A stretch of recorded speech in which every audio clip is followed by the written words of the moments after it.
Local church is devastated after one of their workers is killed, and police say the suspect is her husband. The church told us he also worked there.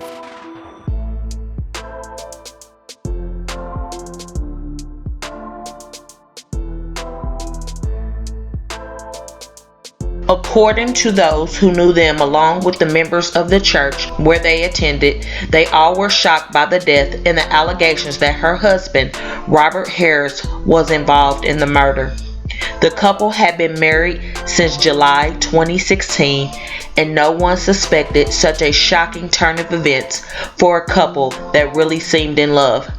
Robert Harris was originally from Florida. He was honorably discharged from the military. Then he relocated to Kansas City area where he became a part of the church leadership. He was called an elder, and his wife, Tanisha Harris, was a minister. They started dating each other. Soon they were engaged and married in no time. On January 8th, 2018, things took a turn for the worse. Tanisha Harris was at her job. She clocked out for her lunch break and never clocked back in. 41 Action News reporter Andres Gutierrez live at the church tonight with more. Andres. Mike, we've learned the suspect, Robert Harris, and the victim, his wife, Tanisha Harris, first met here at this church where they did work together. Tonight, members of this church are still struggling to come with grips with what's happened so far. This loss is profound and utterly indescribable. Pastor Carlton Funderburk is today working to comfort his congregation at Preparers, Kansas City, as they mourn the death of 38-year-old Tanisha Harris. According to the Kansas City Star, during a preliminary hearing, the Johnson County District Court prosecutors called on witnesses in the case against Robert Harris. Family member and friends of Tanisha Harris were in attendance. The first witness was her mother, who stated that it was uncharacteristic for her daughter, who was 38 at the time of her death, to ignore her phone calls. The last person was a man who said he had a romantic relationship with Robert Harris, one that consisted of daily visits and FaceTime calls, and stated that the affair had been going on for about a year before Tanisha Harris was murdered. The man testified all three were the members at the same church in South Kansas City. Robert and Tanisha also met at that church, and that's where they were married in 2016. Witnesses also detailed their versions of events that took place on January 8, 2018. Robert Harris, supervisor at a medical center, said that around 9 a.m. on January 8, 2018, he texted and said that he wouldn't be in for work because of a car wreck, but in the court records obtained by the Kansas City Star, reports indicated that Robert Harris had made several trips to a nearby Walmart as early as 9:30 a.m. that morning to buy large trash can, plastic bags, carpet cleaner, and a fillet knife. Police discovered her body overnight in this Raymore field, miles away from her home in Overland Park. There's no way to even wrap one's mind around that, to even see that that would be in the realm of the possible. It doesn't seem real. It seems like a very bad nightmare. Police tell 41 Action News officers initially went to Harris's apartment Monday afternoon after her husband called to report a disturbance. He was home alone at the time. Hours later, the husband once again called police, this time to report Harris missing. Officers say they became suspicious of the 30-year-old man after their interview. During further questioning, he admitted to police he had a role in his wife's disappearance. To hear the news of this and there to be any allegation that he's involved makes the blow even all the more deep. Funderburk recalls how Harris met the man she would eventually marry in July 2016. They begin to correspond and begin to have conversation, and the embers of romance begin to bud, and so they had a long-distance relationship for quite some time. He relocated here primarily for her. The newlyweds worked at the church where Harris was a minister and administrative assistant while he served as a church elder. There was literally no sign that would indicate that there was any trouble. At the hearing, a neighbor who lives below the Harrison's apartment in the 8000 block of Perry Street in Overland Park said he heard loud noises coming from the apartment between 2 and 3:30 p.m. that day. That's when the neighbor and the apartment manager called the Overland Park police to report domestic disturbance. The police testified that they arrived at the scene about 4 p.m. and found Harris in the apartment and noticed red stains on the carpet and pieces of broken glass near the door.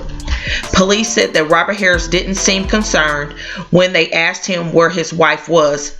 They tried to reach Tanisha Harris at the number her husband gave. Then they left the apartment after they were not able to reach her. The police officer said they ran a check on Robert Harris' name, and at about 4:30 p.m., and that was about 10 minutes after they left the apartment, they found out Robert Harris had an outstanding warrant, so they went back to the apartment to arrest him, but no one was home. The man who identified himself as Robert Harris's lover said that during the time the defendant came to his apartment, didn't give any indication that anything was wrong, but shortly after arriving, Robert told the man he needed to go home and change. He was sweating. At about 5 p.m., Robert called him to tell him that he thought Tanisha was missing. At about 8:30 p.m., Robert Harris placed a call to 911 to report his wife missing. Now we need to remember, even though the police were there earlier, the apartment management and the neighbor called about a domestic disturbance. At that point, the police did not know that his wife was missing. When the police arrived that evening, they did a sweep through the house and noticed that the area rug that had been in the living room when they visited earlier had been moved. Beneath the dining room table, when they lifted the rug, they found more pieces of broken glass and more red stains. At this point, because of his warrant, Robert was taken into custody. At the police station that night, he later admitted to having a role in his wife's disappearance.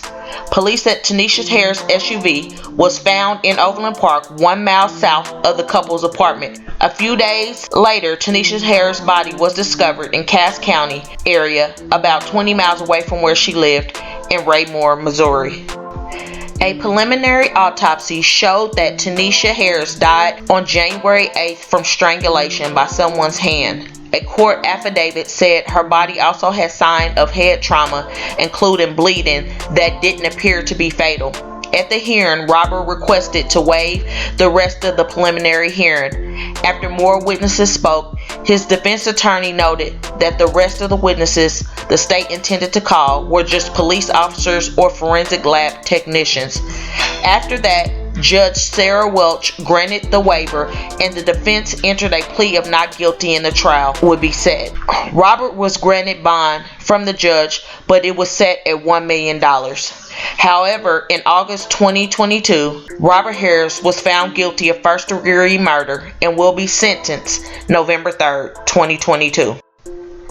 This is just completely mind-blowing. See, Tanisha was a mother. She had a daughter before marrying Robert. Now her daughter has to live without her mother, and knowing an elder in the church, her own stepfather, killed her mother. Please keep this family lifted up, as it is just around the corner for this sentencing, since he has been found guilty this past August in the trial for taking Tanisha's life. Also, please let me know down in the comments your thoughts on how you feel about this man possibly being a down low man and deciding to take matters into his own hands instead of living what he truly felt. Maybe Tanisha would still be here, thriving, being a loving, devoted mother and pastor, enjoying her family, friends, and career. I would just like to say as well, if these allegations are true and he was on the down low, I wish that he could have just freed himself and lived in his truth and not take his wife's life.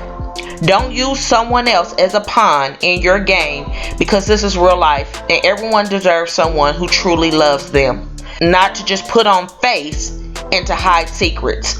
Well, loved ones, with that being said, remember, stay woke, because things can change quickly.